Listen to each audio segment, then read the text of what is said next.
Dinosaurs रेंगने वाले जीव के वंशज, लेकिन आकार में इतने विशाल कि उनके सामने हाथी भी चींटी जैसा लगे।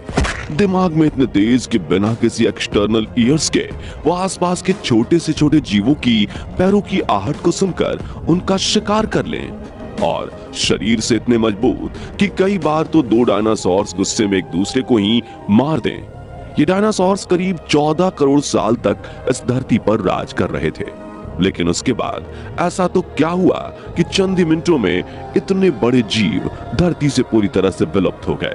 इस इतिहास को जानने के लिए हमें घड़ी के कांटों को उल्टा घुमाकर समय में पीछे जाना होगा। तो आज से करीब 6.5 करोड़ साल पहले क्रिटेशियस युग में धरती किसी स्वर्ग से कम नहीं थी। चारों तरफ फैले बड़े बड़े पेड़ पौधे, पानी से छलक रहे समंदर और इस धरती के सभी जीवों पर राज करने वाले विशालकाय डायनासोर्स जो इस जमीन पर चलते थे, इसी वातावरण में सांस लेते थे और दूसरे डायनासोर से लड़ाइयां लड़कर खुद के वर्चस्व को जीवित रखते थे। उस वक्त डायनासोर्स की कई हजारों प्रजातियां मौजूद थीं, जिनमें से कुछ आकार में बड़े होते थे तो कुछ छोटे, कुछ शाकाहारी होते थे तो कुछ मांसाहारी। वहीं कुछ बेहद शांत स्वभाव के होते थे तो कुछ इतने हिंसक कि चंद मिनटों में पूरा इलाका तबाह कर दे। खैर, उस वक्त सब कुछ सही चल रहा था, लेकिन इन बेजुबान जानवरों को नहीं पता था कि इनके ऊपर एक बड़ी विपदा आने वाली है और कुछ ही समय में ये सभी डायनासोर्स अपना अस्तित्व ही खो देंगे।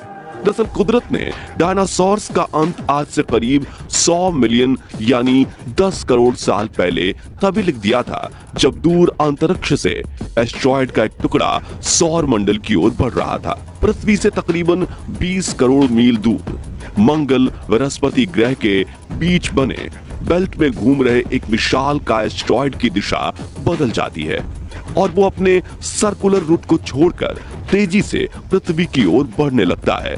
15 किलोमीटर व्यास वाले इस एस्टेरॉयड की रफ्तार 22,000 मील प्रति घंटा थी।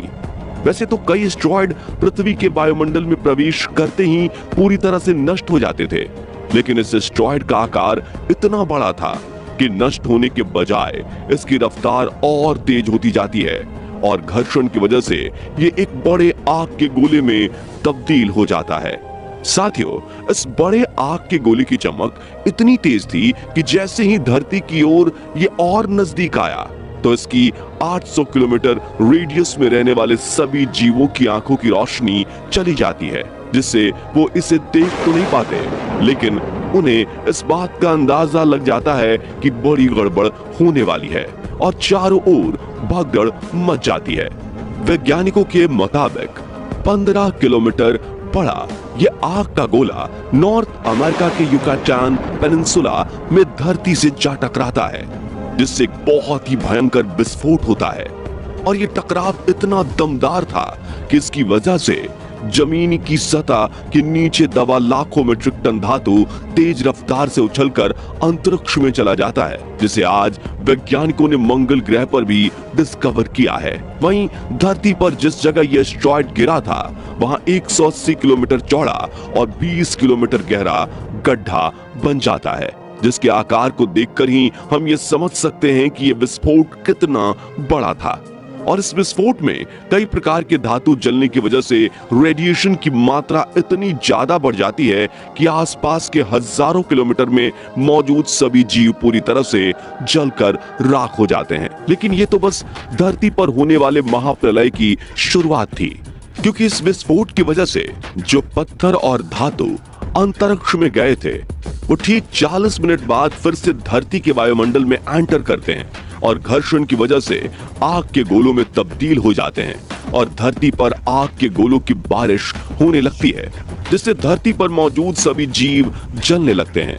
इतना ही नहीं, विस्फोट के दबाव से धरती पर भूकंप आने लगता है, जिसकी तरंगें पृथ्वी की क्रस्ट में पूरी तरह से फैल जाती हैं और समुद्र में भी भारी सुनामी आने लगती है, जिस वजह से समुद्र में रहने वाले छोटे बड़े जीव भी इस आपदा का शिकार होने लगते हैं, जिससे धरती का तापमान 150 डिग्री तक पहुंच जाता है। इसी कारण से जो डायनासोर विस्फोट की जगह से काफी दूर थे वे भी गर्मी की वजह से मौत का शिकार होने लगते हैं। वहीं इस गर्मी से बादलों में मौजूद पानी भाप बनकर उड़ जाता है और तूफान की वजह से धूल बादलों में तब्दील हो जाती है और पृथ्वी को ढक लेती है, जिससे कई हजार सालों तक धरती पर सूरज की एक किरण नहीं आती और पेड़ पौधे की पूरी आबादी खत्म हो जाती है, यानी चारों ओर सूखा पड़ जाता है। इन सभी कारणों की वजह से धरती पर मौजूद जीवों की 75% आबादी खत्म हो जाती है। इस तरह से एक महाप्रलय धरती पर मौजूद डायनासोर्स की करोड़ों की आबादी को मौत की नींद सुला देता है। खैर, इस महाप्रलय से डायनासोर्स का तो आतंक खत्म हो गया, लेकिन इस वक्त इस भयंकर त्रासदी में जो जीव बिल बनाकर रहते थे वो बच गए, क्योंकि इतने ज्यादा तापमान पर भी ये मैमल्स अपने बिल में बचे रहते हैं और आगे चलकर पेट भरने के लिए सब कुछ खाने लगते हैं, जो कि आगे चलकर हमारे पूर्वज बनने वाले थे। इसी तरह से कई करोड़ साल बीत जाते हैं और बचे हुए जीव उस वक्त के वातावरण के हिसाब से खुद को ढाल लेते हैं और उनका एवोल्यूशन शुरू हो जाता है, जिसके बाद एवोल्यूशन की प्रक्रिया से बहुत सी प्रजातियों का जन्म होता है। आज से करीब 3 करोड़ साल पहले ग्लोबल कूलिंग हुई, घास के मैदान बढ़ने लगे और जंगल घटने लगे। उस समय ऐसे जानवरों का निर्माण हुआ जो खुले में रहने में सफल थे। उन्हीं में से दूसरे जानवरों को खाने वाले जानवर भी विकसित होने लगे। लेकिन कहते हैं ना कि समय हमेशा एक जैसा नहीं रहता। साथियों, आज से करीब 40 लाख साल पहले परिस्थितियां एक बार फिर से बदल गईं और धरती पर फिर से हलचल हुई। टेक्टोनिक प्लेट में हलचल के कारण अफ्रीका के पूर्वी इलाके में एक नई पर्वत श्रृंखला का निर्माण हुआ, जो थी ईस्ट अफ्रीकन रिफ्ट वैली। ये पर्वत यहाँ आने वाले मौसमी हवाओं के लिए एक रुकावट बन गई थी, जिसके कारण अफ्रीका के इन जंगलों में बारिश आनी बंद हो गई। दोस्तों, अफ्रीका के इस जंगल में एक और वानर प्रजाति रहती थी, एप्स। ये एप्स पेड़ों के ऊपर रहा करते थे। यहाँ उनके खाने की कोई कमी नहीं थी। इस वजह से ये हमेशा पेड़ों पर ही रहा करते थे। लेकिन अब यहाँ समय के साथ साथ सूखा पड़ने लगा और बिना बारिश के जंगल सूख गए। अफ्रीका के जंगलों में रह रहे एप्स के लिए खाने की समस्या उत्पन्न होनी शुरू हुई और खाने की तलाश में अब इन्होंने पेड़ों से उतरने का निर्णय लिया। साथियों, जिन्होंने पेड़ों से उतरने का निर्णय लिया वो आर्धीपिथेकस रेमिडस और यही थे हमारे पूर्वज। इनका दिमाग एक संतरे जितना बड़ा था और साइज में 4 फीट लंबे होते थे और हाथों से झूलते हुए चलते थे। कई हजार सालों के एवोल्यूशन के बाद हमारे पूर्वज अब 2 पैरों पर चलने लगे थे। लेकिन जिन्होंने पेड़ों को नहीं छोड़ा और अफ्रीका के जंगल से निकलकर दुनिया के अलग अलग जंगलों में रहना पसंद किए, बाद में ये बंदर, चिंपैंजी, गोरिल्ला इत्यादि बने। दोस्तों, अब ये आदि मानव भोजन की खोज में पेड़ों से उतरकर जमीन पर आ गए थे और ये चलते हुए भी खा सकते थे।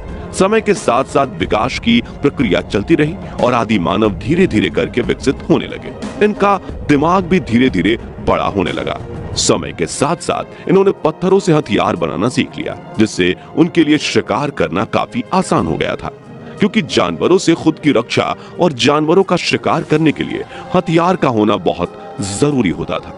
आदि मानव खुद की रक्षा के लिए ग्रुप में रहा करते थे और रात होते ही खतरा बढ़ जाने की वजह से ये गुफा बनाकर रहने लगे थे, जहां वो ग्रुप्स में ही रहा करते थे और सुबह होते ही भोजन की तलाश में एक साथ निकल जाते और ग्रुप में रहकर ही शिकार करते थे।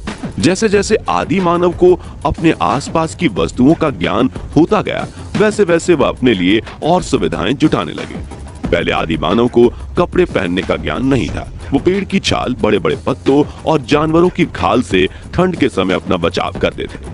पहले ये जानवर का कच्चा मांस खाते थे, लेकिन एक दिन की घटना ने इन आदि मानवों के जीवन में बहुत कुछ बदल दिया। एक दिन ये पत्थरों को आपस में टकरा रहे थे, जिससे चिंगारी निकली, जिसके कारण जंगल में आग लग गई और उसमें काफी पशु जल गए थे। और जब उन्होंने इन जले हुए पशुओं को खाया तो उनको ये काफी स्वादिष्ट लगे। उसके बाद से आदि मानव ने पशुओं को पकाकर खाना शुरू किया, जिसके लिए ये पत्थरों को आपस में टकराकर आग लगाते थे। इस तरह आदि मानव ने आग की खोज की थी। ये इन सभी के लिए सबसे बड़ी खोज थी। आग उन्हें गर्मी, रोशनी और अंधेरे में सुरक्षा देती थी और आग में मांस पकाकर भी खाते थे। फिर धीरे धीरे इन्होंने खेती करना शुरू किया।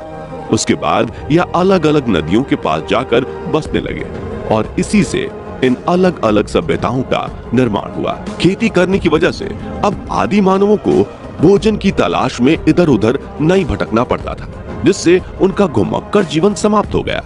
खेती के लिए उन्हें पशुओं की जरूरत पड़ी। फिर उन्होंने पशु भी पालना शुरू कर दिया, जिनमें से कुछ पशुओं से वो दूध निकालते थे तो कुछ से वो खेती करते थे। इसके बाद खेती को बचाने के लिए उन्हें बाकी के जंगली जानवरों का ध्यान देना पड़ता था। इसलिए आदि मानव खेती के पास लकड़ी, मिट्टी, पत्ते और पत्थर की सहायता से झोपड़ी बनाकर रहने लगे और उसी वजह से अब परिवार भी बनने लगा। इस तरह से बाकी के आदि मानव भी खेती करने लगे और अपनी अपनी झोपड़ी बनाकर रहने लगे। झोपड़ी की संख्या बढ़ती गई और आगे चलकर इन्हीं झोपड़ियों ने बस्ती का रूप ले लिया। धीरे धीरे समय के साथ आदि मानव का दिमाग और विकसित हुआ। उन्होंने धातु की खोज की। पहले तांबा, बाद में जस्ता, फिर सीसा खोजा गया। साथ ही लोहे के बने बर्तनों, औजारों आदि का इस्तेमाल करना शुरू कर दिया। एक दिन आदि मानव ने पेड़ के मोटे तने को लुढ़कते हुए देखकर पहिया बनाना सीखा, जिससे गाड़ी बनाकर उन्होंने इस्तेमाल में लिया। पत्थर की चाक बनाकर मिट्टी के बर्तन बनाने लगे। जैसे जैसे आदि मानव समझदार होने लगा, वैसे वैसे प्रकृति की उपासना, कपड़े बुनना आदि काम करने लगा और अब धीरे धीरे उनका दिमाग और विकसित हुआ। वो बातें भी करने लगे, अपने विचारों का आदान प्रदान करने लगे। इस तरह पूर्व पाषाण काल यानी कि पत्थर के युग से ताम्र काल यानी कि जिस युग में तांबे की चीजें इस्तेमाल होती थी, यहाँ तक आते आते मानव विकास क्रम में आदि मानव का रहन सहन आदि पहले की अवस्था से काफी आगे बढ़ गया। दोस्तों, जब वैज्ञानिकों ने उस जगह पर खोज शुरू की जिस जगह पर आदि मानव रहते थे, तो उन्हें खुदाई करने पर यह पता चला कि सच में आदि मानव इस पृथ्वी पर रहा करते थे।